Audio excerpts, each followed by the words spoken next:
राष्ट्रीय मानवाधिकार आयोग के अध्यक्ष एवं सदस्यों की नियुक्ति के लिए गठित जो समिति होता है में निम्नलिखित में से कौन शामिल नहीं होता है। तो उस समिति में कौन नहीं शामिल होता है, ठीक है। तो आपका राइट आंसर कमेंट करके बताइएगा क्या होगा। सही जवाब हो जाएगा भारत के मुख्य न्यायाधीश जो हैं साथियों, वह शामिल नहीं होते किसमें, राष्ट्रीय मानवाधिकार आयोग के अध्यक्ष एवं सदस्यों की नियुक्ति के लिए, ठीक है। अगला प्रश्न देखिएगा आप सभी कि मानव अधिकारों की सार्वभौमिक घोषणा को संयुक्त राष्ट्र महासभा द्वारा किस वर्ष अंगीकृत किया गया था। तो आप सभी बताइएगा क्या होगा राइट आंसर। तो बिल्कुल राइट आंसर हो जाएगा वर्ष 1948 में। ऑप्शन बी बिल्कुल ही सही जवाब होगा। अगला प्रश्न देखिएगा आप सभी, राष्ट्रीय मानवाधिकार आयोग के अध्यक्ष का कार्यकाल मानव अधिकार संरक्षण संशोधन अधिनियम 2019 के अनुसार कितना निर्धारित किया गया है। तो क्या होगा सही जवाब। तो आप बताइएगा, बिल्कुल राइट आंसर रहेगा ऑप्शन बी 3 वर्ष या 70 वर्ष की आयु तक। ऑप्शन बी आपका बिल्कुल ही सही जवाब होगा। अगला प्रश्न है आपका, संविधान के किस अनुच्छेद के तहत बंदी बनाए गए व्यक्ति को 24 घंटे के भीतर निकटतम मजिस्ट्रेट के समक्ष यानी सामने प्रस्तुत करना अनिवार्य है। तो आप सभी बताएंगे अनुच्छेद 22(2) के अनुसार जो है ऐसा बहुत ही ज़रूरी है, ठीक है। तो ऑप्शन सी आपका बिल्कुल सही जवाब होगा। अगला प्रश्न होगा आपका कि मानव अधिकार संरक्षण अधिनियम 1993 की किस धारा में जो है राज्य मानवाधिकार आयोग का गठन का प्रावधान किया गया है। तो आप सभी बताएंगे क्या होगा राइट आंसर। तो बिल्कुल राइट आंसर हो जाएगा आपका धारा 21 के तहत। किसके तहत, धारा 21 के तहत। ऑप्शन सी बिल्कुल ही सही जवाब होगा। अगला प्रश्न है आपका, DK वासु बनाम पश्चिम बंगाल राज्य वाद निम्नलिखित में से किससे संबंधित है। तो किससे संबंधित होगा। तो आप सभी बताएंगे गिरफ्तारी और पुलिस हिरासत के दौरान पालन की जाने वाली नियमावली, यानी कि पालन की जाने वाली नियमावली। ऑप्शन बी आपका बिल्कुल ही सही जवाब होगा। अगला प्रश्न देखिएगा साथियों आप सभी कि यहाँ पे लिखा है कि निम्नलिखित कथनों पर विचार कीजिए। तो चलिए वन बाय वन पढ़ते हैं और बताते हैं क्या है, ठीक है। तो राष्ट्रीय मानवाधिकार आयोग के पास केवल सलाहकारी शक्तियाँ होती हैं। तो हाँ, ये बिल्कुल सही होगा। और आयोग क्या है, आयोग मानव अधिकारों के उल्लंघन के मामलों में स्वयं संज्ञान ले सकता है। तो क्या ऐसा भी है, हाँ ऐसा भी सही है। तो इसमें से पूछ रहा है कि उपरोक्त में से कौन सा कथन सत्य है। तो आप बताएंगे दोनों ही, ऑप्शन 1 और 2 दोनों ही सही है, ठीक है। अगला प्रश्न देखिएगा आप सभी, ध्यान दीजिएगा। अंतर्राष्ट्रीय नागरिक एवं राजनीतिक अधिकार प्रसंविदा को संयुक्त राष्ट्र संघ द्वारा कब अपनाया गया था साथियों। तो आप सभी बताएंगे कब अपनाया गया था। तो बिल्कुल राइट आंसर हो जाएगा 16 दिसंबर 1966 को अपनाया गया था। ऑप्शन बी बिल्कुल ही सही जवाब होगा। अगला प्रश्न देखिएगा साथियों आप सभी, संविधान के अनुच्छेद 39(1) के संबंध में निम्नलिखित में से कौन सा कथन सत्य है। तो साथियों जो आर्टिकल 39A होता है वह क्या करता है। तो आप सभी बताएंगे, यह समान न्याय और मुफ्त कानूनी सहायता प्रदान करता है। कौन, आर्टिकल 39A, यानी ऑप्शन बी आपका बिल्कुल ही सही जवाब होगा। अगला प्रश्न देखिएगा आप सभी, राष्ट्रीय मानवाधिकार आयोग अपनी वार्षिक रिपोर्ट किसे प्रस्तुत करता है। तो साथियों जो राष्ट्रीय मानवाधिकार आयोग होता है वह अपना वार्षिक जो रिपोर्ट होता है वह किसे प्रस्तुत करता है। तो आप सभी बताएंगे केंद्र सरकार को। किसे, केंद्र सरकार को। ऑप्शन सी आपका बिल्कुल ही सही जवाब होगा। अगला प्रश्न देखिएगा साथियों, यहाँ पे एक कथन दिया गया है और कार्य दिया गया है, तो आपको बताना है, ठीक है। तो राज्य मानवाधिकार आयोग केवल उन्हीं विषयों पर जांच कर सकता है जो राज्य की सूची एवं सवर्ती सूची में आते हैं। ये हमारा कथन दिया गया है, ठीक है। और इसका कारण क्या है, तो कारण भी एक बार देख लीजिएगा कि यदि किसी मामले की जांच राष्ट्रीय मानवाधिकार आयोग पहले से कर रहा है तो राज्य आयोग उसमें हस्तक्षेप नहीं कर सकता है। तो यह बिल्कुल ही सही जवाब होगा। यानी कि ये जो पे कथन दिया गया है उसका जो कारण है सही व्याख्या कर रहा है। तो ऑप्शन ए पे आप टिक लगाएंगे। ए और आर दोनों ही सही है, यानी कि कथन और कारण दोनों ही सही हैं तथा जो कारण है वह कथन की सही व्याख्या करता है। अगला प्रश्न देखिएगा साथियों आप सभी ध्यान दीजिएगा। प्रश्न है कि कार्यस्थल पर महिलाओं के यौन उत्पीड़न की रोकथाम के लिए एवं निवारण के लिए सर्वोच्च न्यायालय ने किस ऐतिहासिक वाद में व्यापक दिशा निर्देश जारी किए थे। तो आप सभी किसमें बताएंगे। तो आप सभी बताएंगे विशाखा बनाम राजस्थान राज्य मामले में। ऑप्शन ए आपका बिल्कुल ही सही जवाब हो जाएगा साथियों। अगला प्रश्न आप सभी देखिएगा, संयुक्त राष्ट्र बाल अधिकार कन्वेंशन के तहत निम्नलिखित में से कौन सा अधिकार बच्चों के अधिकारों में सम्मिलित है। तो आप सभी बताएंगे क्या सम्मिलित है या शामिल है। तो बिल्कुल राइट आंसर आप हो जाएगा जीवन और विकास का अधिकार, ये भी शामिल है। और दूसरा है आपका सहभागिता का अधिकार, ये भी शामिल है। और संरक्षण का अधिकार, यह भी शामिल है। नहीं कि उपरोक्त सही आपका बिल्कुल सही जवाब होगा। अगला प्रश्न देखिएगा साथियों, उत्तर प्रदेश राज्य मानवाधिकार आयोग का मुख्यालय कहाँ स्थित है। तो उत्तर प्रदेश राज्य मानवाधिकार आयोग का जो मुख्यालय साथियों वह हमारा लखनऊ में है। कहाँ पे है, लखनऊ में है। ऑप्शन बी लखनऊ आपका बिल्कुल ही सही जवाब होगा। अगला प्रश्न देखिएगा साथियों, यहाँ पे तीन जो है कथन, चार कथन दिए गए हैं। तो इसमें बोल रहा है कि निम्नलिखित घटनाओं को उनके कालानुक्रम में व्यवस्थित कीजिए। तो क्या है आपका कि मानव अधिकार संरक्षण अधिनियम लागू होना, मानव अधिकारों की सार्वभौमिक घोषणा, राष्ट्रीय महिला आयोग अधिनियम और बाल अधिकार संरक्षण आयोग अधिनियम। तो इनको आपको क्रम से क्या करना है, व्यवस्थित करना है।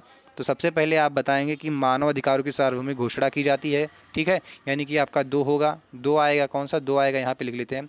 उसके बाद में आपका आएगा कि राष्ट्रीय महिला आयोग अधिनियम बनता है, ठीक है, तो तीन हो जाएगा आपका। और उसके बाद में आपको देखेंगे मिलेगा कि मानव अधिकार संरक्षण अधिनियम लागू होता है, तो एक हो जाएगा। और उसके बाद में आपको चार ही बचता है, यानी कि बाल अधिकार संरक्षण आयोग अधिनियम, ये सबसे लास्ट में होता है। तो इन चारों में लास्ट में दिया गया है, लेकिन दो तीन कहाँ पे आपको देखने को मिल जाएगा, ऑप्शन ए में देखने को मिल जाएगा, दो तीन एक, यानी कि ऑप्शन ए आपका बिल्कुल ही सही जवाब हो जाएगा। अगला प्रश्न देखिएगा साथियों, आप सभी यहाँ पे सूची दी गई है कि सूची एक को सूची दो को सूची दो के से सुमेलित करना है, ठीक है। तो यहाँ पे सूची एक दी गई है, अस्पृश्यता का अंत किससे होगा। तो अस्पृश्यता का अंत जो है साथियों या कौन करता है, तो आप बताएंगे कौन सा अनुच्छेद करता है। तो आप लोग कमेंट करके बताइएगा कि अस्पृश्यता का अंत जो है साथियों वह कौन करता है। तो अनुच्छेद 17 कौन करता है, कौन करता है, आर्टिकल 17 जो है वह अस्पृश्यता का अंत करता है। उसके बाद में है आपका मानव दुर्व्यापार एवं बलात् श्रम का निषेध है, कौन सा अनुच्छेद प्रदान करता है। तो आप क्या बताएंगे साथियों, तो आप बताएंगे कौन सा, तो बताएंगे आर्टिकल 23, कौन सा, आर्टिकल 23, ठीक है, आर्टिकल 23। फिर आपका आता है प्राथमिक शिक्षा का अधिकार, आप लोग बताइएगा एक एक करके बताइएगा, इसके बाद में डी वाला भी बताइए, ठीक है। तो प्राथमिक शिक्षा का अधिकार जो है आपको कौन सा अनुच्छेद देता है। तो आप सभी क्या बताएंगे, आप सभी बताएंगे अनुच्छेद 21A आर्टिकल 21 ए बताएंगे, ठीक है। और अगला आप देखिएगा आखिरी आपका पर्यावरण संरक्षण एवं संवर्धन जो है आपका कौन सा अनुच्छेद देता है। तो आप सभी बताएंगे अनुच्छेद 48A, कौन सा, आर्टिकल 48A आपका, ठीक है, बिल्कुल राइट आंसर होगा। अगला प्रश्न देखिएगा साथियों, मानवाधिकार संरक्षण अधिनियम के तहत निम्नलिखित में से कौन सा निकाय या जो है प्राधिकरण जो है स्वतः संज्ञान लेकर मानवाधिकार उल्लंघन की जांच नहीं कर सकता। तो आप सभी अपना राइट आंसर कमेंट करके बताइएगा।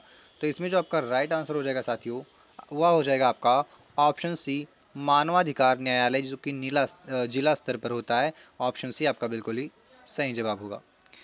अगला प्रश्न देखिएगा आप सभी कि पुलिस हिरासत में मृत्यु या बलात्कार के मामलों में मजिस्ट्रेट की जांच का प्रावधान दंड प्रक्रिया संहिता भारतीय नागरिक सुरक्षा संहिता की किस धारा के अंतर्गत आता है। तो कौन सा आपका राइट आंसर होगा बताइएगा कमेंट करके।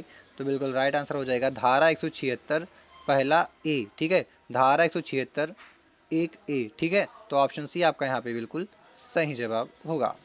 अगला प्रश्न आप सभी देखिएगा, राष्ट्रीय मानवाधिकार आयोग के संबंध में निम्नलिखित में से कौन सा एक अपवाद है। तो अपवाद के रूप में इसमें कौन सा है। तो आप सभी एक वन बाय वन करके देखते हैं, फिर देखते हैं क्या होगा, ठीक है। तो यहाँ पे देखिएगा कि यह एक संवैधानिक निकाय है, तो यह राइट आंसर होगा। यह एक संवैधानिक निकाय है, ठीक है, यह एक संवैधानिक निकाय या कॉन्स्टिट्यूशनल निकाय है, तो यही आपका एक अपवाद हो जाएगा। इसके पास सिविल कोर्ट की शक्तियाँ प्राप्त होती है, बिल्कुल सही है। इसके द्वारा की गई सिफारिशें बाध्यकारी नहीं होती हैं, ये भी सही होती हैं।